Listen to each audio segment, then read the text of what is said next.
வணக்கம். நம்ம இலங்கைக்கு வந்தோம் உணவு இறையாண்மை மாநாட்டுக்காக. இங்கே நீர்கொழும்பில் ஆண்டனி ஜேசுதாசன் வந்திருக்காரு. அவர் வந்து பெருந்தோட்டத்துறை மக்கள் குரலுங்கிற ஒரு அமைப்பு நடத்திட்டு இருக்காரு.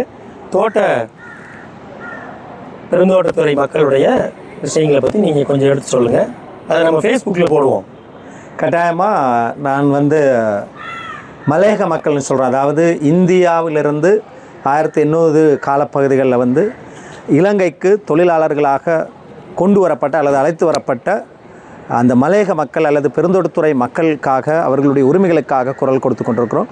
குறிப்பாக இந்த நாட்டில் வந்து கிட்டத்தட்ட 200 வருஷங்கள் இந்த மலையக மக்கள் இந்தியாவிலிருந்து வருகை தந்து 200 வருடங்கள் ஆகிற 200 வருடங்களை தாண்டி இருக்கிறது.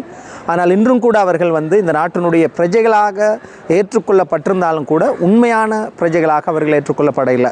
என்னென்னா அவர்களுக்கான உரிமைகள் வந்து இன்னும் மறுக்கப்பட்டதாகவே இருக்கிறது. அவர்களுடைய காணி உரிமையாக இருக்கலாம், கல்வி உரிமையாக இருக்கலாம், அல்லது அடிப்படை வசதிகள் சார்ந்த உரிமைகளாக இருக்கலாம், எல்லாமே மறுக்கப்பட்டதாக இருக்கிறது. ஆகவே எங்களுடைய அமைப்பு பெருந்தோட்டத்துறை மக்கள் குரல் அமைப்பு என்ற வகையில் இந்த மக்களுடைய இந்த உரிமைகளை வென்றெடுத்து இவர்களும் இந்த நாட்டில் ஒரு அடையாளம் கொண்ட ஒரு சமூகமாக, தேசிய அடையாளத்துடன் கூடிய ஒரு சமூகமாக மாற்றுவதற்காகத்தான் உழைத்து கொண்டிருக்கிறோம். மக்கள் அணிதிரட்டி அவர்களோடு பயணித்து கொண்டிருக்கிறோம்.